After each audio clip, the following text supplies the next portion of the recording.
Dr. Joseph Canarney named American Veterinary Medical Association liaison to the American Kennel Club. And I'm here today to talk with Dr. Canarney about this and have him explain to us exactly what that means for the American Kennel Club. Dr. Canarney, welcome. Thank you. It's great to be here. Thanks. Tell us a little bit about this liaison. What will that mean for the American Kennel Club to have a medical advisor? Well, it's not necessarily a medical advisor. The position was established by the American Veterinary Medical Association to enhance communication between the two organizations. And having said that, we share so many common interests, and probably the biggest common interest is the health and well-being of our dogs. The Veterinary Association has a broader base in that we deal with all pets, and actually our primary charge is public health, right. The health of you and your family. But with the AKC, they're the largest register of purebred dogs in the world.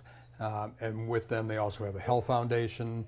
And so again, if we can get on the same base and talk about issues that are common, both that in Raleigh, in Washington, D.C., in lobbying for the health and best interests of dogs, it's really good. So it opens the communication so there isn't miscommunication and they ask questions. Then, you said an interesting thing about, the health and medical issues. So the first question I had was that they were contacted by a reporter on the use of medical marijuana in pets and what our position would be on it. And while AVMA does not have a policy right now, in general, we look for science-based evidence that medicines and treatments will work. So I would say that, we see, in fact, last week I had a overdose marijuana dog in. Oh. And so we see comatose issues, we can see some CNS issues, central nervous system issues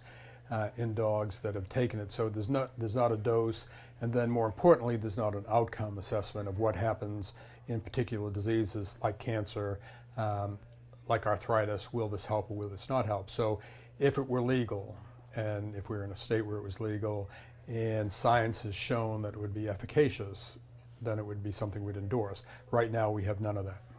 I know also from my reading of the article that came out about this will also help with the breeding plan that breeders will be using for the health of the litters coming out. So AKC and veterinarians look to continue to improve the quality of purebred dogs and dogs. So when we do genetic testing, when we do medical testing, to make sure that we're breeding dogs of sound health and dogs that are sound to dogs that are sound. So again, it grows that, and again, AKC has a health foundation. I can tell you, I started looking at the numbers of the millions of dollars that AKC and associated breed clubs have given to veterinary research. Recently, the American Kennel Club with the Society of Theriogenology, which are the breeders, have sponsored 3 residencies at 3 veterinary colleges in the United States to help improve the breeding practices. And you yourself, along with your own pet, have been involved with the AKC for a long time. What was it, 1995 Best in Show for you? Best in Show at Westminster Kennel Club. That was a big year. Well, Dr. Canarney, congratulations. Thank you. And we thank you so much. Thank you. All right, folks. I'm Debbie Moore, reporting for Star News right here at Reidsville Veterinary Hospital in Reidsville, North Carolina.